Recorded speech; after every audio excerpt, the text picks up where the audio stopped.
Welcome, everyone, to the Sickos Committee podcast. This is our podcast for the evening of August 19th, 2025. We are here. It is the week of games. Life is good. And we are here to get towards the end of our previews with the Pioneer League and the SEC. Tonight, we have a special guest, Bill Connelly from ESPN. And we also have our usual folks, Commish, Pitt Girl, Arthur on the ones and twos, and I'm Jordan. Bill, how are you doing, sir? I'm good. You know, it's close. It's approaching my bedtime, and I'm making an exception here. This is a big thing right here. It's a big thing. Pitt Girl, how are you? It's Tuesday. Happy Tuesday. Mish? I'm good. Just did the parent-teacher conference thing, which, apparently I have to monitor the third grader a little bit more than, like, the second grader. And have to, I can check his grades online. I missed that. Like, he can't hide grades from me anymore. That's good. I'm like, okay. Oh, when I was growing up, you could just hide it. I remember, one time getting a note for being in trouble. And what I did was just hide it underneath, one of our gutter downspouts. Yeah. And the rain washed it away. Did they not require you to return things like that with a signature? The teacher never asked. Okay. What are they going to do? Because, when I was a youth, report cards came in an envelope that was supposed to have a signature on it. And there were daily reading logs and stuff. For the daily reading logs, I just got very good at forging things because, we all have better things to do. I didn't want to be the one to admit that we forged signatures of our parents for. Yeah. I never did forgery. Things. I just never brought the note home. It never made it home. At one point, I realized that they'd never seen my dad's actual signature in high school. So I had to make sure he didn't sign anything because I just knew that if they saw the real signature, they'd be like, that's a fake. Bridget, how are you? Good. We just got through a big thunderstorm and I was worried that I was going to lose power. But I'm good and I'm here and I'm almost done moving and I get to see Oasis this weekend. So I'm chugging through to get to that. Well, like we said, we have a special guest tonight, Bill Connelly from ESPN. Bill Connelly, thank you. And Bill, you have a new book coming out, Forward Progress. What I do? What inspired this book? The sport inspired the book, basically. I like having a vision for how things are supposed to be, even if that vision doesn't ever really come to fruition. And I started to realize so much was changing so quickly with the sport and in 38 different directions that I was just kind of reacting to stuff. I didn't have a vision anymore. And so I thought, some of the things I do that have resonated pretty well are basically when I'm just writing for myself and sharing it with others. So this was a giant experiment. And okay, let me see what I think about some of these things. And let's walk through the history of this and this and this and this, college conference realignment and playoff, arguing about a playoff and then playoff expansion, all these different things. Let's just spell it all out here. See where we think things should go. Think where things probably will go, and had fun. I enjoyed it. That's all I could control. I was going over the book a little bit. You gave us a PDF, which we appreciated. I was going over, and you put a scenario of the 2005 season, like a 12 seed playoff, and just one matchup led to 5 seed Penn State and 12 seed Tulsa. Yeah. And I was kind of upset that you advanced Penn State. I was hoping that in the book you'd put Tulsa over with the upset. I really tried to stick. I think for the most part, I can't remember. I think I put one upset in there somewhere, but it was pretty by the book. I was because I didn't want that to be. I didn't want somebody to just get completely pulled off the side of the road by me just randomly hypothesizing. I didn't want to.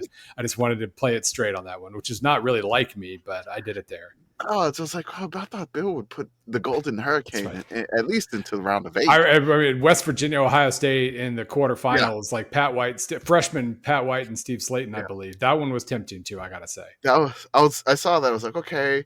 And then one of the chapters that I went straight to was the part where you started talking about your former campaign to be commissioner of college football. And I still have the image of that. I found that, and that you had the old SB Nation. It still pops up. There's one that I saw. There's just one. It's just you, and then the other side is just a complete blue screen. Like you could put anything there. Oh, that's Luckily that was a little before. Yes. We weren't really memeing as much, I guess, in 2017 No. as just a little while later. No, that was that photo shoot was by like the guy had done Michelle Obama the week before. We're like we cheesed it up for that because the offices were in DC, so that helped, I guess. But yeah, we went full on cheesy for that campaign and everything, and then those pictures have kind of just followed me around ever since. Some of the best headshots you could ask for. I guess, yeah. I still the person didn't really know like a football, obviously, and there's a picture where I'm holding the football, but the laces are pointed in a horrible direction, and I got yelled at for not knowing how to hold the football. I'm like, no, I was doing what I was told. I said it was wrong, but they thought the imagery was better, and you just can't trust anybody. This is why more photographers need to know ball. More. A lot of people need to know ball. Yeah. Mm-hmm. So, Bill, what is part of your vision that you had for college football?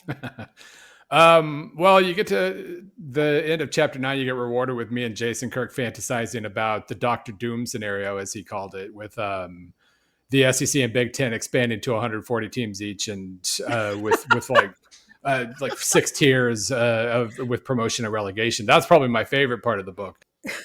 That's like I said, that's just a reward. You made it that far. Let's get stupid, and then let's wrap it all up. So I thought it worked pretty well. No, I just the one of the biggest with a lot of the sports I follow, well, especially like college football and European soccer, kind of tennis now too. I'm big tennis was the only sport I was better than other kids at, and now it's kind of following the same route. Just share more money with everybody. Like that solves 90% of the problems I feel like I have with the sport, and we're doing the opposite because of course we are, because that's how everything works right now. But just the money keeps gravitating up and up and up and up and up, and it's skewing a lot. It's threatening to skew a lot of what we like about the sport. That was one of the things I wanted to mention early on in the How Sports Fall from Grace chapter, is just about how like every change, anything we don't like, we say is killing college football. There's no evidence that college football is struggling at all right now. Attendance is good. TV ratings are good. Like it's fine. But you don't really know there's a problem until it's too late to do something about it. And so maybe we kind of establish some principles to follow, and it would sure, if we go far enough down this road to where, a Boise State can't happen, you can't even win a national title in a video game with Boise State anymore because, things have been stratified or whatever. Like that's not a world I want to live in. I want to, even in 2007, the balance of power was kind of wild and probably skewed a little bit too much. And almost 20 years later, we've gone in a very, very, very specific direction. So you do the S&P Plus, which is your ranking system. And what we love is that you put out the top 767. You put out every team in D1, D2, D3, most of NAIA or all of NAIA? All of NAIA. There are a few stragglers outside of really any division that I threw in there too, including one that might not actually have a team anymore.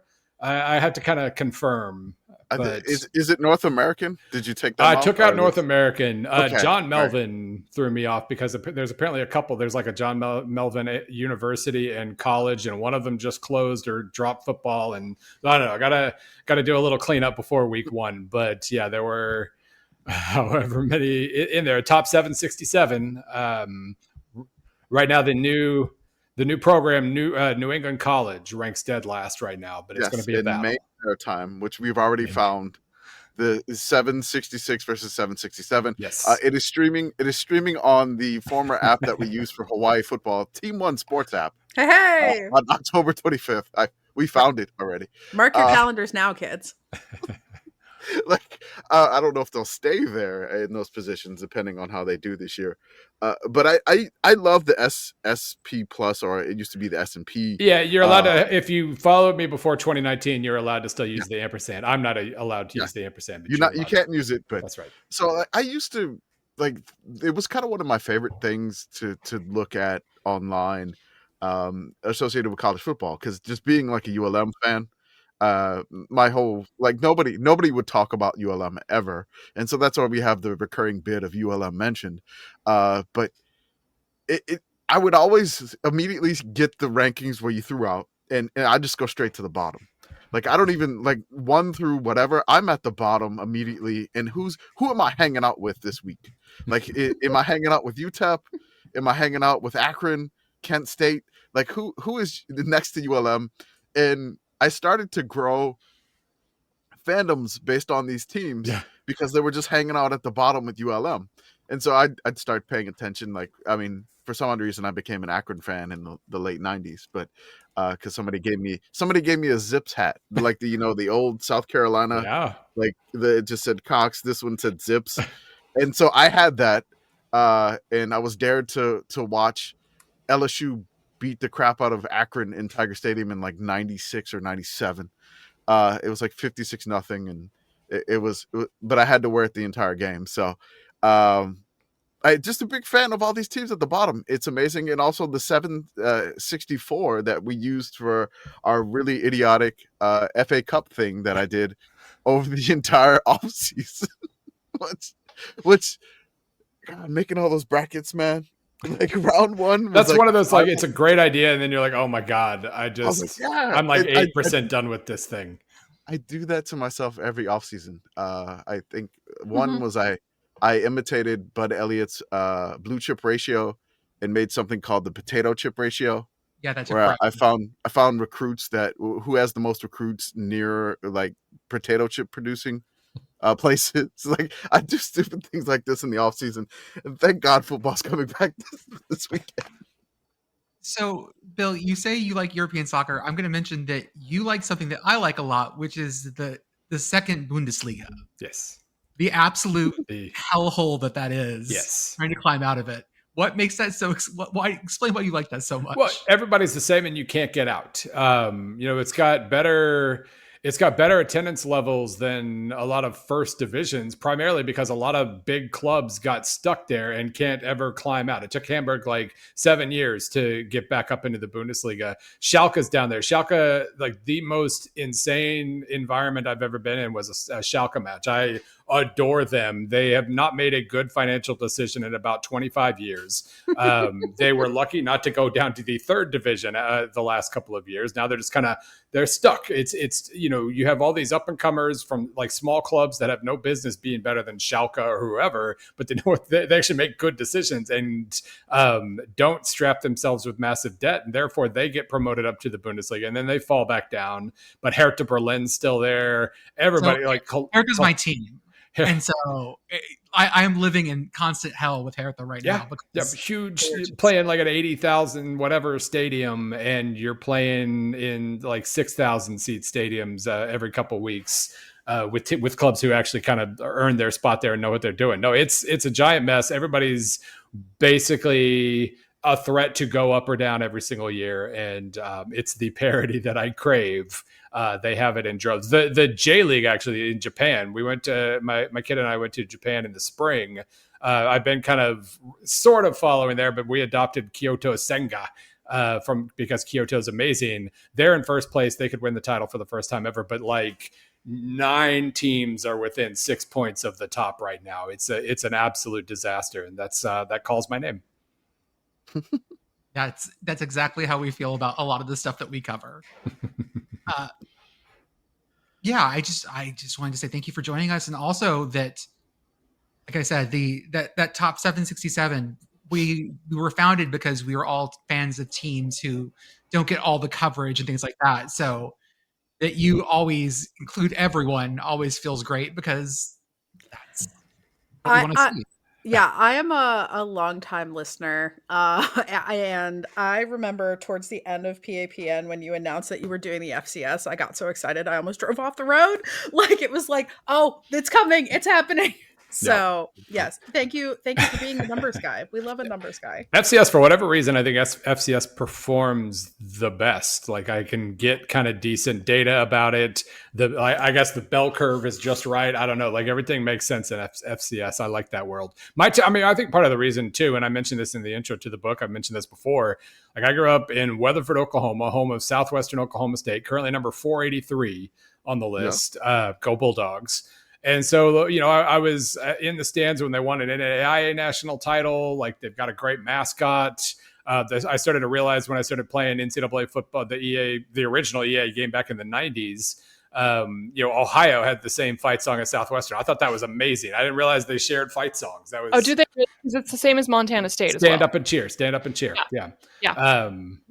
So it's very common, but I didn't know this with like pre-internet or anything else. It kind of blew my mind. So I set that as like the default. I always knew the world was big, and every time you interact with a new fan base, you start to realize they're just as tortured as everybody else. They have all the same scars, whether they lost to Alabama or Ferris State or whatever. And it's just a humongous world. And that long tail is something we should, celebrate, but nurture. Just like that's the healthiest thing the sport has, is that it's endless and it's everywhere. Also the fight song for Western Kentucky. Also the fight song for Southeast Missouri, North Dakota Light, Concordia, Franklin College. Wait, which Concordia? There was like 20. There's a lot of I noticed. Yeah. I was like, how many Concordias are there? One in Moorhead, Minnesota. Yes. Okay. That one. I was like, what in Nebraska? I think there was one in Illinois. I was like, what is going on with all these Concordias? Apparently also a secondary fight song at Kansas and Columbia. Go figure. Huh. Secondary fight song. Yeah, I don't know. Get a backup fight song. You always have to have a backup. We have 4 at Dartmouth. Pitt technically doesn't have a fight song, and there's just like 3 different Pitt-related songs, and the one that that plays after touchdowns is the victory song, which is different. So. Okay. I mean, I guess Mizzou does have a couple that they'll like after. Okay. I guess that counts as a secondary. I don't know. Yeah, and like Tennessee has like their fight song, and then they have Rocky Top. Mm-hmm. Yeah. Okay. No one knows their actual fight song. That's one. I certainly don't. It's not Rocky Top. No, it's not actually. Surprisingly, no. Yeah. I can't ever hear a Rocky Top again. I went to ULM at Tennessee game. Like Florida just bunch, did you? Florida had just beaten Tennessee the week before. And it was like I think it was like 2001 I was there. And this is like an all-time bad ULM team going into a Neyland Stadium. ULM lost 70-3. Yeah. And my ears were ringing with Rocky Top for like a week after that. That was a lot of Mizzou fans with Boomer Sooner in the 80s. It was exactly the same. My God. Mm-hmm. Like I went to a game and I heard it for 3 straight hours because they lost, 77-0 or whatever. So that's another bad one. Commish, you would be displeased to live in my neighborhood because I live in hearing distance of the local high school football stadium. And I was sitting at home like a Friday night watching whatever college football game was on. And I had my windows open, as I do right now. And I was like, I could hear over the TV. I was like, is that Rocky Top in the distance? And like, there's no reason that the local high school here should be playing Rocky Top. But I swore, I could have sworn it was. And then I waited, and then they played it again. And they played, and I ended up doing a bunch of Googling because they were playing a local Catholic school, and so there's no way it was the Catholic school playing it. Turns out that the band director, like 2 band directors ago, went to Tennessee, and now it's a thing. That's overuse of leverage right there. So visit Scenic Central Pennsylvania, home of a small high school marching band that plays Rocky Top almost as much as Tennessee does. Rocky Top to me turned into like the Vuvuzelas from the 2010 World Cup. It's just like at a certain point, it's white noise. So it's just like, the Vuvuzela, it's there, like you can hear it, but it's just like you had to mentally block it out as much as you heard it. So it's still going, but it's like it just doesn't affect me. It's almost like a white noise Rocky Top right now. It's there, but it's like I don't hear it. I don't know what you're talking about. No. Not at all. That'd be a bad wake-up alarm. Chill Rocky Top to study to. 10-hour loop. Chill EDM Rocky Top. No way. Lo-fi Osborne Brothers to study. Before we get on to our previews, I want to congratulate Pitt Girl, who is also an Auburn fan by blood, for her 4 new national titles that have been claimed. Woohoo! Claim them. Yeah. Pitt football, handshake, Auburn football, 9 national championships. It's the dumbest thing ever, but that doesn't mean I'm discouraging it at all. I mean, no. Oh yeah, no, it's extremely dumb. I will say, The first college football team I ever really cared about was the 2004 Auburn team. Oof. And so I am Okay. very, very happy to see them claiming that national championship. Yes, I am younger than you think I am, I think. Exciting to see that one get claimed. Man, I hate USC. I still hate USC, and it's specifically because of 2004. Oh so man, that's cool. They would have crushed you guys just like they crushed OU, man. That worked out Probably. really well. But now hang the banner because we got screwed. Well, we get a banner out of it. Yeah. Hey, yeah. Auburn handshake UCF. Exactly. Yeah, just Right. hang it. Who's going to say anything? What are they going to do? Tell you can't do it? Okay. Someone suggested that you go back in time and just start writing down in the margins of journals that so and so was the best team in 1909, so that someone can find it and go, well, someone said it. Someone said it. Claim it. I would love if this triggers something contractually in a coaching contract somewhere. They have to go back and give Terry Bowden. Congratulations, Tommy They already- Tuberville, another $500,000. I think they already claimed 93 anyway. Yeah, they already claimed 93. But the fun part is like when they claim the one from like 1910, and then like Jordan, you found like the fields were 110 yards long. Touchdowns were worth 5 points, and touchdowns were only 5. Field goals were like 4. You had to be at least 5 yards behind the line of scrimmage to throw a pass. It's stuff like this is not even football. This is a whole other sport at this point. Someone made a good point that championships before the forward pass are basically just, making shit up. So that's fine. Who cares? I mean, we just continued to make it up right up until like 1998. So that is true. Yes. Pretty much. No, well, I mean, and then UCF. So we never really actually stopped, did we? No, we never stopped. It's just claim it every single year. This is just going to keep happening over and over again. I think so. It's until we get to our 136 team playoff. That's right. Well, it's almost like everything's made up and all of this is a construct. It's fine. Mm-hmm. Seems that way. So we have our previews tonight. This is our Super Sicko season previews. I got it wrong. The Super Sicko spinning selection season previews, the 5 SPF. Yes. Where we're going to talk about each of your teams for at least a little bit. We're going to mention at least one thing about them. We have our big spinning wheel that we pull questions from. We're going to talk about the Pioneer League tonight first.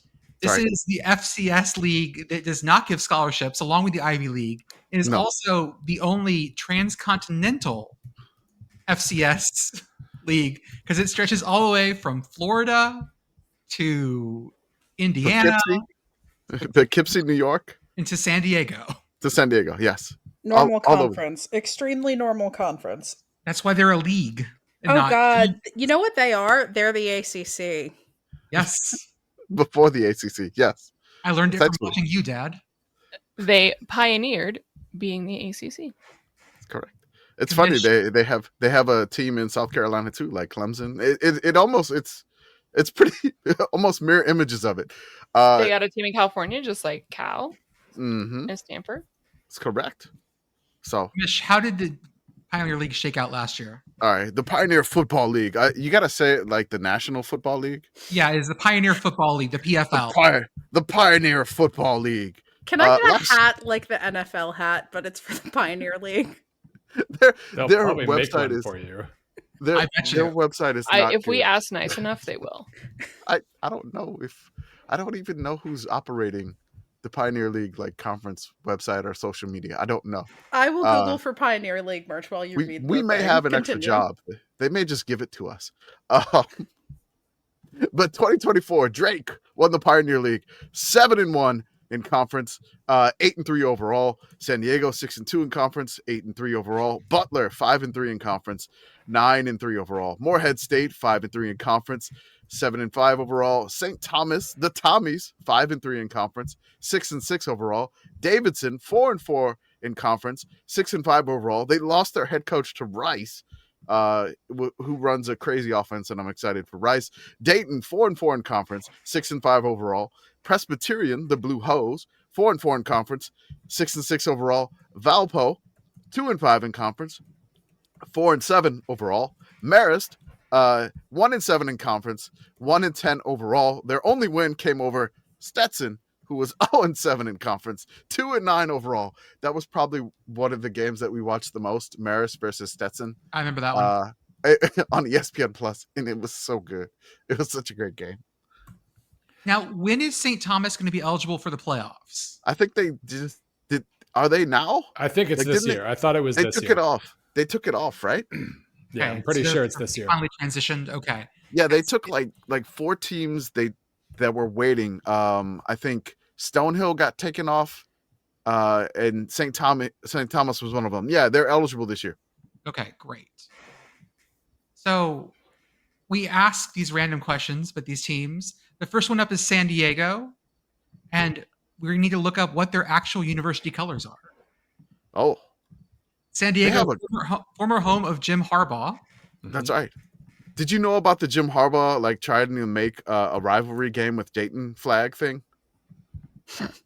Bill? Yes. Oh, I don't think I knew about a flag. Okay. I talked to a guy who was the Drake coach when San Diego was there. Like that was the strangest rivalry ever. But I didn't hear about a flag with Dayton. Yeah. So Jim Harbaugh wanted to because Dayton was kind of the top of the Pioneer Football League at the time, and so they wanted to make a rivalry game, and so he got like a normal flag, and then he said he told the coach after the game, yeah, we're playing for the flag and we're going to take the flag, and then it just existed for the time that he was there. And the Dayton head football coach I interviewed earlier this year, Bridget was with me, and the former Dayton head coach has the flag. It's just like a half and half flag, like a house divided flag with nothing on it. Nothing on it. They just write the game. They just wrote the scores on the back of the flag. So it's like Dayton 25 and. But Harbaugh really, really cared.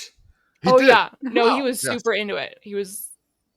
I mean, it's very Big Ten in that way, where it's just like, here's a random thing, and we've decided that this is a talisman, the little brown jug. Yeah.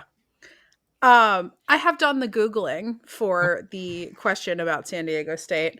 And like every school, San Diego. The Torero. Oh, shit. Get mad at you. I apologize, San Diego. State. I did Google San Diego initially, and then I got university. I got it here. You got autofilled. Yeah, Founders Blue. I had that happen to me.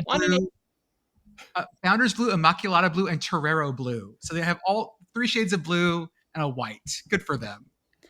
And a teal. They have a very nice teal in the accent colors, like every other school that we've done this for. Bill, popular. do you have them winning the conference this year? Because they were top last year. They were. Let's see. The official projections in SP Plus. San Diego comes in at number 188, followed by Butler 211, Drake 216. Butler was actually the best team on paper last year. Really blew it, I guess, in that conference title race. Drake 216, St. Thomas 230. We got ourselves, San Diego's out in front, but there's a good race for number 2 here because basically 6 teams are within a touchdown for that second spot. So got something to play for here. Stetson is not one of them. No. Stetson welcomes in Harvard, and I'm still like, why is Harvard going to Stetson this year? I have no idea. Harvard also made a trip to San Diego a couple years ago, which is, I think, the first time they've been west of the Mississippi in decades. Harvard's like, let's just go to Florida. It's not like it's like the middle of Florida. It's not. I don't know what they're doing. Okay. Next up is Butler. Oh. And we go over the history of the names of the school. Butler University is in, help me here, I can never remember where Butler actually is. Indianapolis? Is that really where it is? Yes. Okay. Yeah. Indianapolis. They were formerly Northwestern Christian University from 1855 to 1877, Butler College from 1896 to 1906. So again, a gap in the list on Wikipedia with just nameless university in the middle, I guess. One of the best mascots, though. I love Butler Blue. He's a good-looking dog. He's got a great vehicle that he travels around the basketball court. University founder Ovid Butler. That's a great name. That's a great name. Like A or O? Like the Roman poet, Ovid. Okay. We need to bring back Ovid as a name. I don't think so.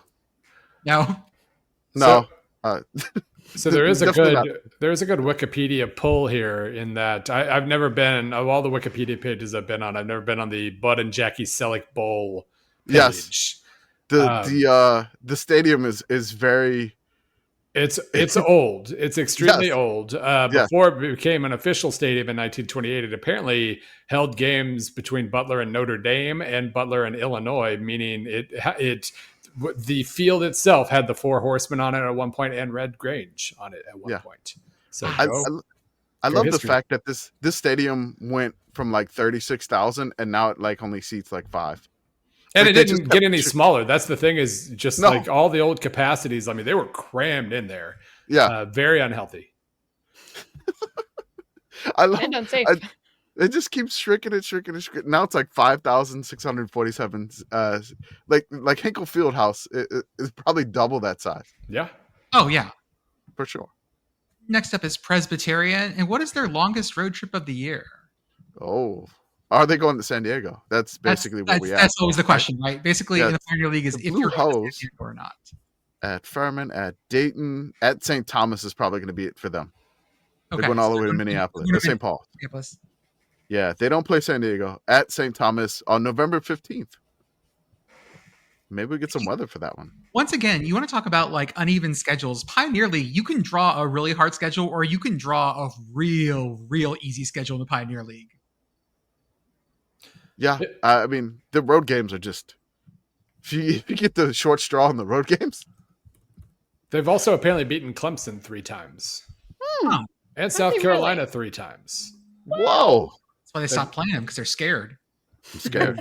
They've since lost 45 times to those 2, but Listen, doesn't matter. they got the Still 6th. counts. Yeah. I love that this was the school that Kevin Kelly, the never punt guy, tried. And he lasted a year and then he was like, I resign. Which I don't know if like another year of that would have worked out.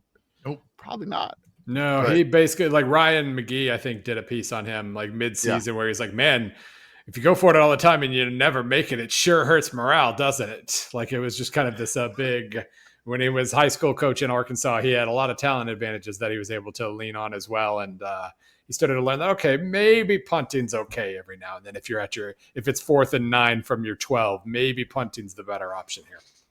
I remember because they played fake school Fort Lauderdale, beat them 68-3, and we were like, oh, this is going to be a great season. And then they lost to Campbell the next game 72-0. I'm looking at his Wikipedia page.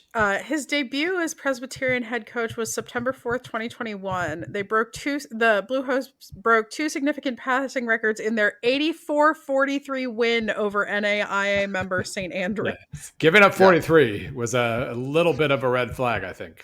Yeah. Yeah, he started 2-0 and then lost 9 straight. Yeah, I remember the we were like, oh my god, this is gonna be great, and then crash. That Campbell game 72-0 was rough. Next up is Valpo, and what is the closest non-Division 1 school to them? Once again, I'm not sure I know where Valpo is. Indiana. They're in Valparaiso, Indiana, but I don't know where that is.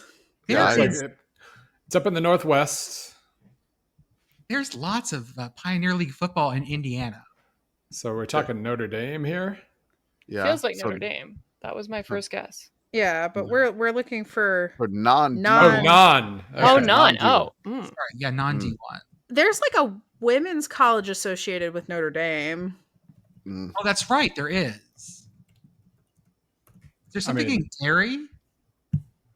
Doesn't look that far from the University of Chicago. Yeah, St. Mary's College, Indiana, is a private Catholic women's liberal arts college in Notre Dame, Indiana. So there's also an Indiana Wesleyan. University of St. Francis, not that one. Yeah, any of those. Or not that one, not the other one either, or the other one. No. I have to zoom in and be very specific about that. There's a lot of... Like, I know in the Division 1 we have the Confusion Bowl of Miami versus Miami, but like when you get to lower levels... Yeah, hey, Commish, put a pin in this one for off-season. Let's figure out the most repeated names we can find. The most repeated names. All right, dropping it in the brainstorming storming chat. Definitely want to throw a plug in for St. Mary's College, also, of which there appear to be many. Yeah. Yep, that's a popular saint, I think. I just went on Google Maps to Valparaiso and I typed in college, and I got in Valparaiso, Indiana, College of Court Reporting Inc. Street View shows a strip mall. Yeah. Okay. That's Perfect. how you know it's legit. That's it. The It's gotta best be good. universities are in a strip mall. And you zoom in here to Valparaiso, Indiana, and the restaurants it highlights are Buffalo Wild Wings, Firehouse Subs, Wendy's. You got to have something. Oh, there's a Stack's Bar and Grill. There we go. There we go. There we go. There we go. Next up is Drake, and we actually look at the schedule and predict the record. Who is Drake playing? Ooh. All right, Drake, which they were the champions last year. So they play Upper Iowa, the Peacocks, to start the year. Oh my God, the next two. Then they go double South Dakota dipping. Oh Wow. No. At South Dakota State, out at South Dakota. Then they get into the Pioneer League. They welcome in Valpo. Then they're at San Diego. They welcome in Davidson, at Marist, in Poughkeepsie, at Butler, home against St. Thomas, at Dayton, at Welcome Stadium, and then home against Morehead State. 6 of 8. They're favored in 6 of 8 conference games, I can say. Okay. Man, So- double Dakota on the road is just... So 6 and 8. Brutal. If we do that, that's 6 wins. We'll do that, and then we'll give them Upper Iowa. They're 7 and 5. Yeah. Yeah. Man, 4, at 7 and South 4. Dakota- 7 and 4. Sorry, No 12 yet. no 12. Oh, sorry, it's still FCS. 12's next year. Yes. Man, at South Jumping Dakota ahead. State is a choice, guys. South Dakota might be even better this year. I Yeah. kind of thought they'd end up better in my projections, but history Yeah. is still a South Dakota State thing. Why would you do that to yourself in back-to-back weeks? Is there a bye in there? No, there's no bye. Nope. No. We want to spend some time at the Corn Palace in between. Mhm. Oh, maybe the Corn Palace. You gotta stop by. Just hang out in Mitchell for a little bit. Go hang out at Waldrug. Why would you do that to yourself? Waldrog's on the other side of the state. Drake, I've love never, yourself. I've never been to South Dakota. I don't know. Oh, It's funny because South Dakota State is coming up in so many of like their non-conference schedule has come up so many times because they host Sacramento State, they're going to Montana State, then they host Drake, and then they host Mercyhurst. oh God, And I feel bad for Mercyhurst still. well, that's Mercyhurst part of their like crazy ass. They're playing everyone out west Yes, the Ride to Hell Mercyhurst tour. and getting paid. I think $400,000 a game to do that. Not FBS bucks by a long shot. Yikes. Next up is Morehead State, and we look at 1-star Google reviews of their school or stadium. All right, Morehead. Once again, State. Morehead. I know it's Stadium. Kentucky. It is. It's Jane Stadium. Which Morehead State University reviews. Sort. It's been 59 years since their last conference title, by the way. What conference Morehead. was that? Ohio Valley. Okay. They were in the Okay. Ohio Valley for nearly 50 years. All right. 1-star reviews seem to be people being there's some issues with housing. There's people Okay. mad about parking. Someone's mad that they use it as a summer camp, which is a thing that happens at all universities. I know because I went to summer camp at Chadron State once.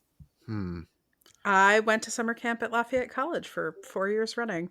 My favorite 1-star review is the one that says 1-star average uni. Well, that's a 3-star then. Yeah. Give it 1 star there. 3-star. All the 1-star reviews for the stadium are blank. Oh, of It's course. like there's a 2-star review which says visitor bathrooms don't flush, visitor bleachers old and rusty, no shade, in need of updates. That was 5 years ago. So An Episcopal church reviewed Morehead State and gave it a 1-star review. Ouch. Sure. how's Morehead Said State nothing, angry? but there's an Episcopal church that gave it a 1-star review 10 years ago. The church is just mad at the hats that say Morehead on them. Next up is Stetson. And how likely is this stadium to be sold out this season? No, it seats 6,000, and I'm not sure we're going to get there.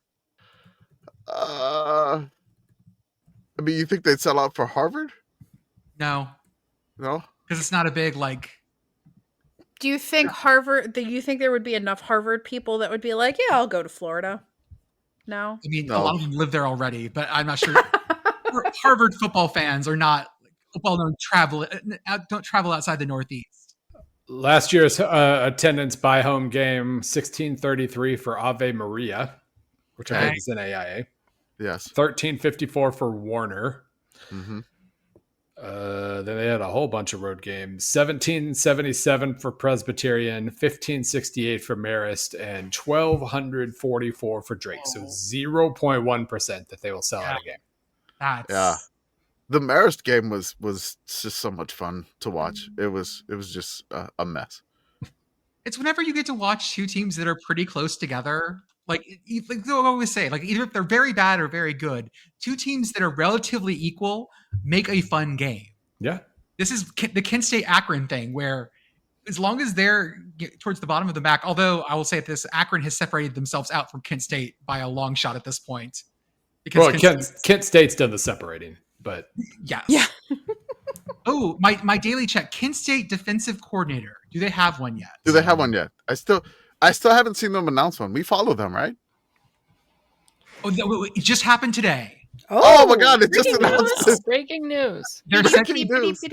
safeties coach, Cherokee Valeria, Okay. has been promoted The D coordinator. to D coordinator. Okay. oh, that dude looks like a defensive coordinator. I'll say that. Yeah, apparently he had a standout run. He was defensive pass game coordinator at Sacramento State from 19 to 24. Okay, there we go. Interesting. So Won now an NAIA national title at Central Michigan in 1995. There you go. It's wild that Central Michigan was NAIA in 1995. So Washington. Oh, Central Washington. Yeah, sorry. I was like, I don't think that's right, but that's okay. Next up is the St. Thomas Tommies, who were kicked out of D3 for being too good at ball. Yes. They're like, you're too good. Move The up. year is 2052. What conference is this team in? I mean, Tommies go to Conference USA? I was just about to say that. I mean, yeah. Why That's where not? everybody goes. Everything evolves towards Conference USA. It's fine. The Well, conference. that's your starting point. You can go wherever once you go through Conference USA. You just have to start there. Or if you're Western Kentucky, you just stay there forever because you were. Well, no, they didn't. They didn't go back until That's like right. They were in the Sun Belt 2013. first. The Sun Belt was bad. Yeah. Yes. So is it Big Red? He just eats up all the opponents. He's Galactus, and It's just- Mitsu is their herald. You don't want him in your conference because he's just gonna sap the strength of everybody else. Ever since Hannah posted that picture of Big Red with teeth, I've just not Yeah. been Big Red any other It's way. kind of like, which one is the worst? Like the pointy teeth or the other teeth? The pointy teeth look like a Monsters Inc. creation. Yes. The human teeth make it look like some sort of Geiger horror. And we're friends with the graphic design of Western Kentucky, and she does this stuff all the time. It's amazing. She's The best so part cool. is she has access to so many shots of Big Red the public don't. Yes. Yes, So you always have better angles. it's just incredible, man. Next up is Davidson. If this team starts 5-1 like ULM did in 2024, how does their record end up? Man, I hope Davidson's non-conference schedule is fun. So they're 5-1, and they start 5-1. So they beat Georgetown. They win at Elon, at Tennessee Tech, which they probably lose. Probably drop the Tennessee Tech game. Yeah, at home against Greensboro they beat, and then at Stetson, and then they win at home against St. Thomas. So that's 5-1 there. Mm-hmm. Then they have at Drake, home against San Diego, at Morehead State, Presbyterian, at Marist, and then their final game is they welcome in Dayton to Davidson. I had to look up Greensboro because I couldn't remember what division they're in. They're D3. Yeah. D3, yeah. D3. I wasn't sure if they were that or NAIA. It's crazy that they could pull, like in FCS, they could just pull a random D3 game. Yeah, the buy games don't really buy much.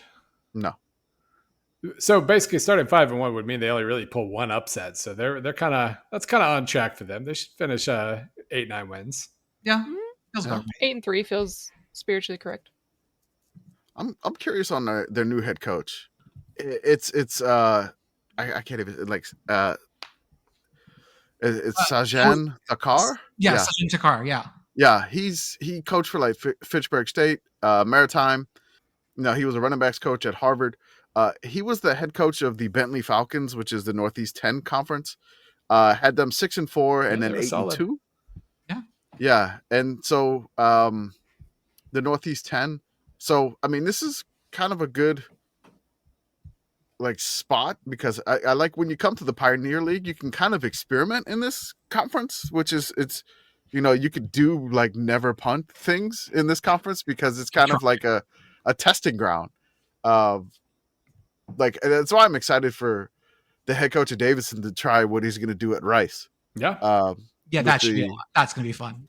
The gun option, which apparently he sells like packages to like teach his offense. Yeah. Ooh. Yeah. There was like a 10-minute video I linked in the American Conference preview today that he had it's like the gun option, run it. And I'm like, okay, I'm hyped to see what Rice does with, but Davidson should be fun. They were 2018, his first year, rushing for 729 yards in a game and losing is still just one of the most amazing accomplishments in the history of college football. Like they had like one turnover too. I don't actually know how they lost, but other than San Diego was pretty good too, I guess. Next up is Marist, the Red Foxes. And did they exceed the Ferentz line, 25 points per game last year, and will they this year? They did not exceed the Ferentz line. I'm going to say no. The Ferentz line of 25 points per game, they did not. They only exceeded the Ferentz line in 2 games all of last year.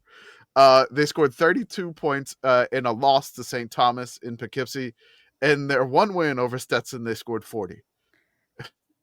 This is just pick her up. Yeah, they were below. I want to take a second to I don't know why Google AI thinks this, but I googled Marist football average points per game, and Google AI says in the 2024 season, the Marist football team averaged 309.5 points per game. This includes both their offensive output and points allowed to opponents. Specifically, they scored 309.5 points, while their opponents scored 412.2 points per game, according to Marist University Athletics. Right. I would screen cap that. Hashtag analysis. Screen cap that because God, Google AI is so awful. Like almost all AI is bad, but just if Marist can put up those numbers this year, they will exceed the Ferentz. Yeah, no, nobody's hanging with them if they're scoring 300 points a game. Oh yeah, no, I mean they gave up 412 though. I don't know, Bill. So, by the way, a glance at their projections here, they better beat Stetson. Is really that's comes down to that one yet again. Double-digit underdog in every other game. All right, circle in the calendar, November 8th. Stetson and Marist, our Pioneer League showdown.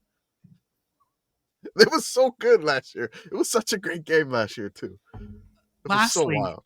Lastly is Dayton. And if this stadium were to host a bowl game, what would it be called? Do you know the name of Dayton Stadium? I do, yes. It's Welcome Stadium. Welcome to the Dayton Football Stadium. Welcome to the Dayton Football Bowl game. Welcome. It's the Welcome Bowl. How much more friendly do you need it to be? I mean, if Extra Points has a bowl, can this be the Fullcast Bowl? Yeah, I mean, it's starting with welcome. Just all the W's on that bowl game logo. That, or somehow we're adding a first 4, but for football. Okay, all right. So that's where they have it's right next to the Dayton Arena too for basketball. Yeah. I've right next to that parking lot. So it's owned by Dayton Public Schools. Yes. So the stadium is owned by Dayton Public Schools, but like the Dayton basketball arena is there. So we're gonna have the first 4 for the college football. We got to do it FCS level though, right? Yeah. So there's 32 right now teams. So it'd be teams 33. 34, 35, and 36. So you'd have like Stony Brook versus like southeastern Louisiana in the first 4 to try to get the last spot. Yes, I'm for this.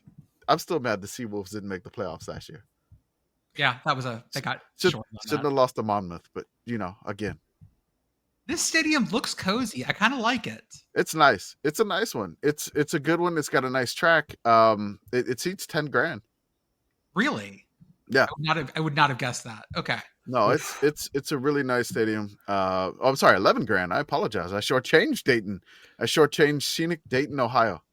I just got to the notable former players John Gruden part of the Wikipedia page. Well, you can say the Commish's father went to Dayton, so I am a Dayton homer. Our notable alumni. There we go. Our notable alumni, Commish's father, graduated in I think the 60s after 7 years of Dayton College. So never graduate.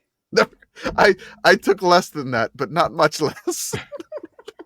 Every generation gets a little faster. It's fine. I did. Well, I mean, Katrina kind of slowed me down, but We'll do a quick ad read right now. As always, join our Beehive, which is like our Substack thing. Commish has been writing all of our conference previews where we talk about long snappers. We're almost done with that. We're getting there slowly but surely. Long snappers, punters, and if the team has a number 69 or not. Perfect kind of preview. That's right. And then we do their last bowl game, last conference championship, stuff like that. There's one which I think I got the Big 12 coming on Wednesday. They have like a punter with a trident. Okay. And I'm like, okay, let's go. The Arizona State punter. It's amazing. Yeah. He also has a very Arizona State name, and he looks very Arizona State. They're calling him the most Arizona State player. His name is Canyon, but it's spelled with a K. Mm-hmm. Oh, that is aggressively Arizona State. That's amazing. Thank you. I sent it to Commish. I was like, hey, hang on. And then they also have a long snapper. His last name is like Wigglesworth. Tyler Wigglesworth is his name. Yeah, and then it was his birthday like a few days ago, and Arizona State just said, "Happy birthday, Wiggles." Oh. As always, join our Patreon for $5 a month. Get access to our Discord where we're going to start hollering about football very soon. Oh, yeah. We have our live holler-in chat, which is basically people screaming about whatever sports are on at any given point at the same time. It's great. You can never keep up with it. It's amazing. Speaking of screaming about sports, I would like to derail this ad read briefly to inform everyone that there is a kid at the Little League World Series whose last name is Snoozy, who's playing for South Dakota. He threw 10 straight strikeouts tonight at the Little League World Series, per my dad texting me live updates about the Little League World Series. Nice. So could be hollering about that in the Discord. Putting all the bats to sleep. That's right. We have our merch store, sickoscommittee.org. Get your Macoon merch right now. That's right. Eastern Michigan has now purchased a stuffed raccoon that they've been hanging on places, and it's great. So awesome. The guy that made the YouTube comment, we sent him gear to. He finally got all this stuff. Apparently his apartment complex is just not good with mail, but he finally got all this stuff we sent him. Which I'm like, thank the Lord it finally made it there. Check out our YouTube. Check out our Instagram. Go on our Twitch. Joey right now is streaming live. I don't even know what he's playing right now. Someone check on that. Okay, the Canadian correspondent is streaming something on our Twitch. Okay. Let's see what he's doing. While you're doing that, shout out to Message Board Geniuses podcast. They go the places we refuse to go. And as always, for the softest, comfiest, officially licensed collegiate apparel, home field apparel, use our link and our offer code, yes, yes, 3 ha's for 15% off your first order. And congrats to Homefield for opening their first in-person store. Wow. They actually have like an actual storefront in Indiana now, which is great. That's incredible. By the way, Joey's playing some sort of thing where he's racing penguins. I have no idea what this is. Gen Z loved this, apparently. I don't know. I don't know. I don't speak Zoomer. He's racing penguins. Okay. Sure. He's in 3rd. Go, Joey. Oh, no, he's in 4th. I have to say that I really enjoyed doing the whip around on there for the World Games when we were watching snooker and shit like that. Yes. Yes, Mr. Gecko, you're a huge inspiration to us all. But who was your muse? Oh, my dear old Nan. She imparted many wise words to me. She would say, never let the fame get to your head, always remember who you are, and let people get more than just savings with Geico's fast and friendly claim support. I lived up to her advice, and now anyone can file a claim anywhere and anytime. I miss her so much. Did she go somewhere? Yeah, extended quilting trip. Oh. Get more than just savings. Get more with Geico. And of course, what you come to the Sickos committee to talk about, what we always talk about, it's the SEC. Sorry. Mostly just Vandy. The conference that we always cover in so much depth. I love, like, if somebody's going to come to listen to Bill C on this podcast, they're going to have to go through the Pioneer League first. Mm-hmm. Yeah. Yep. I mean, you didn't hear me complaining. No. This is about the listeners who show up. The listeners would be like, what is the Pioneer League? Who is Marist?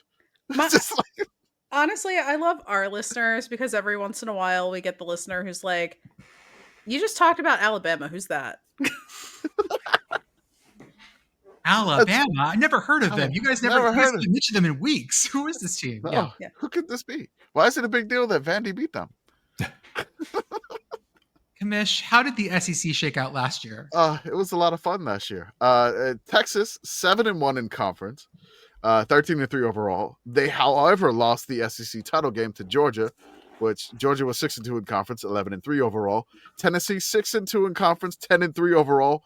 Ole Miss 5-3 in conference, 10-3 overall, but somehow they beat Bama and Georgia and still finished 5-3 in conference. Alabama 5-3 overall. In conference, 9-4 overall. South Carolina 5-3 in conference, 9-4 overall. Missouri 5-3 in conference, 10-3 overall. Texas A&M 5-3 in conference, 8-5 overall. LSU 5-3 in conference, 9-4 overall. There was a few schools that finished 5-3. 6 teams at 5-3, and very different levels of 5-3. By the way, mm-hmm. I'm gonna have to take a drink. That was a lot of 5-3. Florida 4-4 in conference, 8-5 overall. Arkansas 3-5 in conference, 7-6 overall. Vandy 3-5 in conference, 7-6 overall. Oklahoma, welcome to the SEC, 2-6 in conference, 6-7 overall. Auburn 2-6 in conference, 5-7 overall. Kentucky 1-7 in conference, 4-8 overall, and Mississippi State 0-8 in conference, 2-10 overall. If you'd asked me what Vanderbilt ended up in conference last year, I would have been like, "Oh, they were like 5-3. They were like they burned through it." No, 3-5. Nope. Yeah, they vanished for a good solid month there.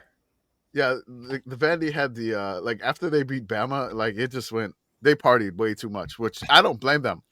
I mean, they lost to Georgia State last year. Yeah, but they also beat Alabama and that's right. Are allowing Diego Pavia to continue his revenge tour against Hugh Freeze. I don't even know what he's getting vengeance for, but I'm extremely about it. I don't know. Hugh Freeze Sometimes God sends down a soldier to take you out. Yep. Karmic revenge. They lost. They beat Auburn to clinch bowl eligibility, and then they lost to South Carolina at LSU, and then against Tennessee.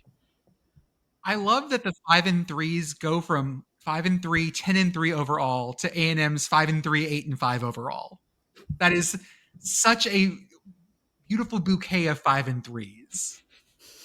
I miss the divisions, man. Like I love the Sun Belt is the only one that has division, but I really do miss the divisions. It was a big monkey paw curling kind of deal because I hated divisions, but then you expand to 16 or 18 or 17 or 24 or whatever, then there's nothing ever is going to make sense again once you get rid of divisions. So that was my bad. It's all Bill C's fault. It was like, I saw the Big Ten and I'm like, never kill off the Big Ten West. That's our favorite conference. Favorite just division. Everything else. And then now it's like, it's all together. And I do love the crazy tiebreaker scenarios though. Those are always fun. See, the thing for me is that when the ACC got rid of divisions, it just turned the whole conference into the Coastal, which is fine actually, but that didn't work in the Big Ten. The Big Ten East ate everything, and now it's not fun anymore. Yeah, I had this vision this morning that I had to kind of flesh out a little bit. Maybe I'll squeeze it into some random post in the off season. But if I'm always looking for a place to shoehorn relegation into the conversation, power conferences, tier 1, tier 2, based on last year's standings, Like USC's in the tier 2 of the Big Ten. Let's see, Oklahoma, Florida, Missouri, Auburn, Arkansas, Kentucky, Vanderbilt, Mississippi State are just going to play each other this year in the SEC after where they finished last year, and that's fine. That's pretty good living, I think. But there, this is you can actually have all the good teams play each other. You can have relegation games on that. The Big Ten's dying for content. Well, let's have some relegation content. There's no better content. So that's my new push right now. I mean, are you kidding me? Like we'd be all over that. I mean, we're already all over it. But like, you even throw relegation on it. Like, I mean, Northwestern Purdue went to OT last year, and that was probably one of our games of the year, and it was our game of the week that year, which was. I still don't understand why, the Purdue coach, Ryan Walter, I'm not kicking the field goal first. I'm going for it. Which I still never got the win probability for that move, but sure, go for it. USC at Minnesota first week of December for a shot in the top division of the Big Ten next year. Yes. Yes. That's like candy. Yes. I mean, give me that right now. What more could you possibly What want else do you want? Yeah. That's perfect December football watching. Bill C for commissioner of college football again. still a thing until somebody actually holds that title. I'm still. I know there's nobody there. It's been like name and claim it in 2016. I did leave open the Valparaiso map, and I just realized that Valparaiso has a city park named Valparaiso, and I love that. Sometimes I can't believe that the state of Indiana is real. Yeah. You got to post that. Valparaiso. I just closed it. Valparaiso. I closed the tab for once. Surprise. Oh my god. It's gone forever. Gone forever. I can never. One of 1,000. I'm going to the map again. There it is. Valparaiso. Our first team up is Ole Miss, and we give this team bulletin board material by doubting them. Oh. Hey, it's Ole Miss. Like, they're going to come up short yet again. Surprise. I mean, do we even have to publicly doubt Ole Miss? Like, this is just what they do. This is just Ole Miss. If you really want to doubt Ole Miss and you really want to give them bulletin board material, tell Lane to post better. Ooh. No, but like his yoga mommy No, stuff. he posts so good. But you tell him to post better, he's going to post even harder. He's going to double down on the yoga mom posts. Mm-hmm. He really leaned into that Instagram, like, inspirational quote thing. On his Instagram stories, yeah, it's great. Katie gives us the greatest updates, so I don't have to. She goes to places we refuse to go. Katie's our own personal message board genius. Yeah. Last year, right, they expanded the playoff, and I was thinking we'd finally have to reckon with how good Ole Miss was while still being just outside the top tier, but they slid back to still be just outside that tier where we have to actually think about them. They're going to be regretting like that Kentucky loss forever, because that was the best team they've had in 50 years and they still missed the playoff. I feel like the Florida loss was maybe one that hurt more, but Florida Kentucky loss was like the Florida was just as dumb, but Florida was at least better. And so I always kind of go back because Kentucky was just bad. And that should not have happened. But yeah, Florida was also pretty dumb. I mean, LSU, they all but beat LSU. Still didn't finish that one off either. No. That's, Ole Miss just coming up short consistently is. I think there was a quote that somebody said that they from the NFL, they hate Lane Kiffin's offense when they draft somebody. Why? It was like a Mickey Mouse offense or something. I think somebody said something like that. There we go. Oof. Yeah. I'm trying to give them bulletin board material here. That's what I'm doing, Ole Miss. Get mad at me, Ole Miss. Next up is Texas A&M. And what is the best rated restaurant in College Station? It's got to be a barbecue spot. I hope so. I would hope so, right?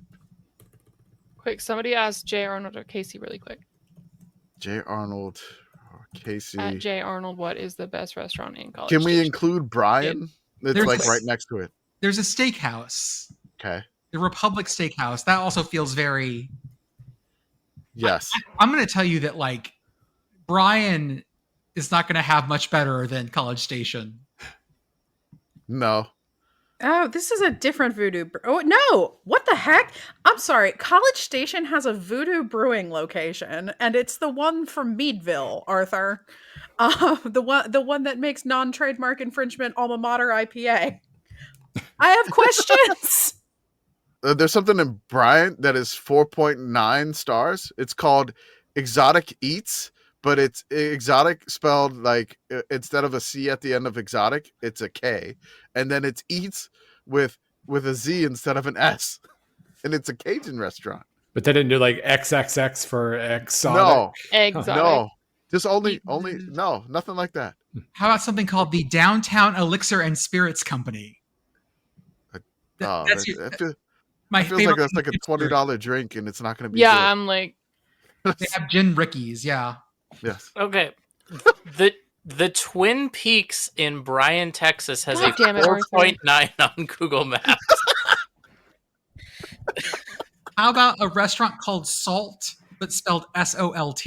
Oh, They got a you're got a paying restaurant. $20 for glorified chicken wings. They got a restaurant called the Feed Barn. There we go. I mean, it's 4.6, but it's in Bryan. It's right next to railroad tracks. I'm like, Oh, it's Uncle Mo's Family Feedback. Oh, that's right. It's this old school haunt serving comfort grub such as steaks, fried seafood, and burgers amid nostalgic decor. Lacking barbecue options, though, I'm saying. I haven't seen any barbecue. I'm upset. I'm sorry. I'm still stuck on Voodoo Brewing Texas State or College Station. Like, how and also why are you teleporting from like Western Pennsylvania between Pittsburgh and Erie to College Station? Well, there's one in Plano. To be fair, Pittsburgh, I think, got the first lanes outside of Texas. So maybe it's like an exchange program. Okay. Voodoo is pretty good. I'm not mad that they're exporting. I'm just confused. Apparently it's all over the place now. It's in Florida too. All right, a couple of barbecue spots that I spot. J. Cody's Steak and Barbecue. Steak and barbecue. There's something called Chubby's Public House. I mean, it sounds great. I wonder if people just are deliberately not reviewing these places so people don't go to them. I think so. They're just trying to keep it hidden. Mm-hmm. What is Bill C? What? I love Mike Elko for A&M. I know it's not like a flashy hire, but I just feel like it's kind of like workman-like. Yeah. And kind of like, hey, Jimbo was, a lot of talk, and Elko's the opposite. Is their defense going to be like really, really good? Because I mean, just an inkling, I feel like their defensive line is going to cause a lot of problems. They got a few more transfers on the D line than I would prefer, but it's still Mike Elko. They had a super young secondary last year. It's not super young anymore. And they're gonna have an enormous and experienced offensive line in a year where nobody else in the SEC has an experienced line except Bama, I guess. So and a bunch of good running backs. So this feels like an extremely Mike Elko team, and I'm pretty. I didn't realize I was high on them until I started previewing everybody. And like, damn, that feels like a top 10 team to me. So no matter how many times I've stepped on the A&M rake, I'm stepping on it again, I think. Yeah, it's one of those like, maybe this year. And I mean, at Notre Dame is going to be tough. And then they have the October, like the Aggie coaster, where they're at Arkansas, at LSU, at Mizzou. Yeah. In like successive weeks, essentially. And then at Texas at the end. The schedule's going to hurt. Yeah. So, if they can get over some of those rakes. Yeah. No, we have to, any old preconceptions of Jimbo A&M, it doesn't really apply anymore. He just has super, super, super physical, big burly man ball thing going on this year, I think. Next up is Oklahoma, and we rate their fight song as an alarm you'd have to wake up to every day for the rest of your life. No, absolutely not. The fight song's not Boomer Sooner, is it? It is. I'm not even going to play it. God. No, 0. I can't do it. It's in my head now, and it's going to be there. That's where I think to myself it will be a good idea because I'll be so annoyed that I'll want to throw my phone. But then I'll be mad when I actually throw my phone. It might be my least favorite fight song. Well, I mean, you're a Texas fan. I dislike Oklahoma anyways. And I also had to hear it because this Yale's fight song too. It's like double annoying. I think it was Yale's first, I believe, and Oklahoma stole it. But I'm curious to see, how John Mateer does. in the SEC. He was electric, but he was kind of like a one-man show. Yeah. For Wazoo. I want to see how. I mean, basically, Oklahoma is Wazoo rebrand. I mean, kind of same colors almost, essentially. Yeah. As many people and coaches as they've brought over, it is a lot of Wazoo. John Mateer, Marcel Reed, yeah, Arch Manning, Gunnar Stockton, maybe Bo Perbula, Jackson Arnold at Auburn. Basically, the SEC has a whole bunch of new or young quarterbacks who are going to run around a lot and get hit a lot this year. And a couple of them are getting hurt, and that's going to kind of define how this all works. But John Mateer is right at the top of the could very well get hit very hard a lot list.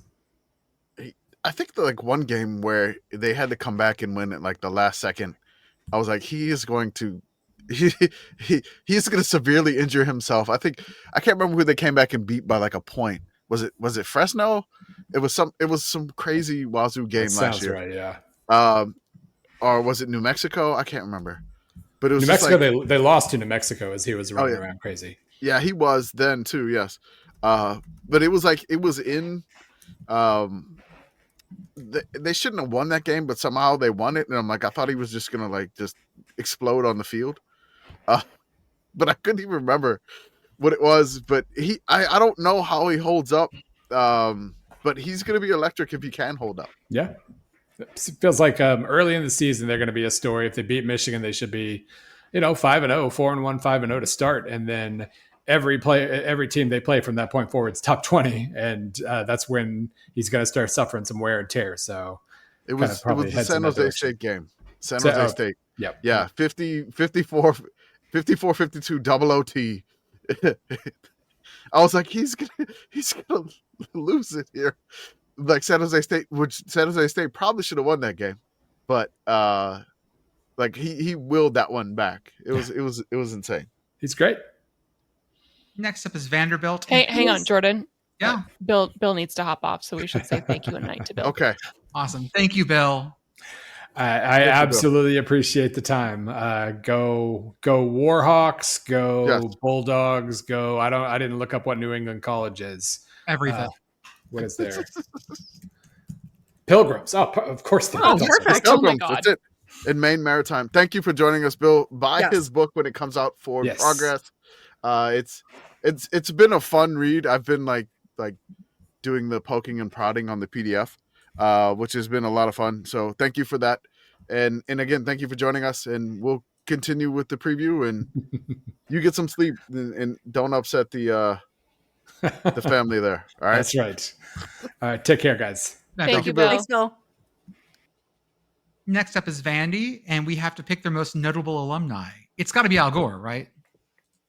I feel like Vandy probably has other notable alumni, but yeah, he is, springs to mind immediately. The page is long as shit. Oh my gosh. They have a Fields medalist. And if you guys don't know what the Fields medal is basically it's the Nobel Prize for math, but I believe you have to be under 30. You have to do math with your age. Just you have to be under 40. Okay. Doak Campbell, Vanderbilt alumnus. Oh, that's right. I like how they're inside of you there are two Vandys, because you have Governor Andy Beshear and then you have Governor Greg Abbott. Because a lot of people also go to Vandy for law school, so that tacks it on to a lot of people. Yeah. There's so many people here. Do you have astronauts? I'm still looking. This is academics. They have an astronaut. Okay. They have several astronauts. Amy Grant, the singer? Wow. Really? Okay. Yes. Dirk Bentley. Yeah. Oh, damn. Just the government section is huge. Oh, yeah. They're all incredible. huge. I'm scrolling through this, literally just trying to figure out if Anderson Cooper went to Vanderbilt, because I feel like it would be spiritually correct if he did. Yeah. Now you could Skip. just tell me that, and I would believe you. Now Skip. He went to Yale. Skip Bayless. Just now Skip. Okay. Oh my God, no. Yeah, I always forget that Skip Bayless is a Vanderbilt alum. Oh my God. like, I guess they're just not relevant enough for him to bring it Have up. takes Which is, about. like, Yeah. I just think of like Skip Bayless. I'm just like Dallas Cowboys, I guess. Like that's Yeah. anything else he has that's not the Dallas Cowboys. It's like he just doesn't talk about it enough. Yeah, this list is too long. I'm gonna go probably Al Gore. Honestly, the Nobody else sports has an alumni internet. list is astonishingly long, but less surprisingly, it's almost all baseball players. Yeah. I'm gonna go my favorite one, and I think this is where Arthur's going. NBA champion Festus Ezeli. Yeah, former Portland Trailblazer. Never actually played a game for the Portland Trailblazers, but they signed him to a contract, and then he was never healthy. He did not play. Grantland Rice, if we're talking college football. By the way, they don't just have baseball players; they also have Buster Olney. So it's, I mean, they're really into things. And they've been around for a while, so that like there's some old people on here too. Oh look, Clay Travis got his JD there. Dinah Shore, Chris Stapleton dropped out of Vanderbilt. That counts. Good for him. Yeah, Vandy is kind of the nerd school of. They're a the school SEC. ass school. It is really wow. They really did come to play school. The government came to play section school. is concerning. There's a whole subsection just about mayors. No gods, no mayors. If you're listening, no gods, no mayors. Skip Bayless's brother Rick Bayless, the restaurateur, went to Oklahoma and did doctoral work at Michigan in anthropological linguistics. Fuck yeah, dude! That's a ball knower right there. Rick Bayless is great. Yeah, he's so much cooler than his brother. The fact that they're related blows my mind. Yeah. I'm still scrolling on the notable alumni page. Oh, I've just now gotten to one in lawyers. Oh, good lord. Jesus Christ, Vanderbilt. Jay Cutler. Oh, sorry. Moving on. Next up is Arkansas. And what are their interesting non-conference games? Arkansas always plays something weird. They're playing Arkansas State this year, aren't they? Yeah, they are. They're playing Arkansas State this year in Little Rock, I believe. Oh, War Memorial. That's never a good place for them. Is it in Little Rock? Little Rock. They're playing at War Memorial. Oh God, yeah. Okay. So they host Alabama A&M. Oh no. They play Arkansas State at War Memorial. Oh no. And then at Memphis, they're going to the no. You're missing one. This is also very much not a conference game. Notre Dame is going to Fayetteville Saturday, September 27th. I still can't get over that. I'm never gonna get over like the way that Voodoo being in College Station just completely broke your brain. Yeah. Yeah. The culture difference between Notre Dame and Arkansas. My brain's just blue screen of deathing here. Yeah, I love this. I think this is great for. This is really good cultural exchange. Yeah, but it's the Lou Holtz Memorial game. Oh yeah. Okay. Because he coached at both. He sure did. What would be the Indiana potato dish? I'm so enthused, Arthur. It's not mashed potatoes in Indiana. Like scallop potatoes in Indiana. I don't associate Indiana particularly with potato dishes. Indiana potatoes. I did love that Sam Pittman did reference the potatoes video in a he did recent one. Yes, and I went to go tag our friend Bunky Perkins, but he was on it like way before. Like as soon as it happened, he was like instantaneous. Like he has a phone notification for Arkansas potatoes. Okay, so Indiana Potato has led me to a Reddit thread from r/Indiana 9 months ago. My family has ties to Indiana. At Thanksgiving, we serve homemade egg noodles cooked in broth and ladled over potatoes. Does anyone here do that? Oh. I'm sorry, what? I don't know about that. No, not over potato. No. I was searching Indiana potatoes and I pulled up a PDF from the Purdue Department of Horticulture. Okay. About potatoes. I'm listening. Please, let's forget the potato monstrosity. What does Purdue Department of Horticulture say? Again, this is like how to what type to plant, what to plant. Okay. Yeah. And like what they break down, like, red Norland, dark red Norland, red Pontiac potatoes, Superior Gold Rush, Katadin, Kennebec, Yukon Gold, Purple Well, yeah. Chief, all You got to get blue. those Yukon Golds. They're so And versatile. they said that there's fingerling types of potatoes. There is a Butterfinger potato, a Nobody better lay Rosefin a finger apple, on my Butterfinger. and then there's a Russian banana potato. Oh. Which I've never heard of that. I kind of want to roast them in containers now. Wow, it pre-filled for me. Next Russian up is- banana potatoes are a small yellow-skinned banana-shaped potato variety known for their waxy texture and rich buttery flavor. That's what it says. Interesting. They are kind of banana-y. They do look Yeah. banana-ish. Oh, especially the shot of one cut in half. Hang on, I'm going to put it in the show that's notes. totally a banana. Let me copy the picture. Thank you, Arkansas. Next up is, those look like banana. It's giving banana. Thank you, Purdue. Shout out to your local ag extension. If you ever want to know anything about gardening, check your local ag extension. Next up is Alabama, and has Lee Corso ever put on the team's head? So many times. Yes. How many times is the question? What's the over under, you guys? What's the over under? Set the over under, somebody. 7. More. I'm going over. I would have said like the over under at like 20. How many times have they fucking been? They've been to Alabama so many times. I'm gonna set the over under at 20. I'm gonna say 17 and a half. Honestly, like I've tuned out for so much of the Alabama run that, Lee or Corso's headgear record. Shout out to Game Day Cole. Yes. Can we pick 7, 28, 29. Give me a sec. 30, 31, 32, 33, 34, 35, 36, 37, 38 times he's put on the head. All right. I was going to set the line at 30. I swear to God, I was going to set the line at 30. I believe you. Yeah. 38 times? Oh, yeah. 38. That doesn't count all the Alabama games he's been to. That's this just is just all the times that he's amount of picked times, Alabama.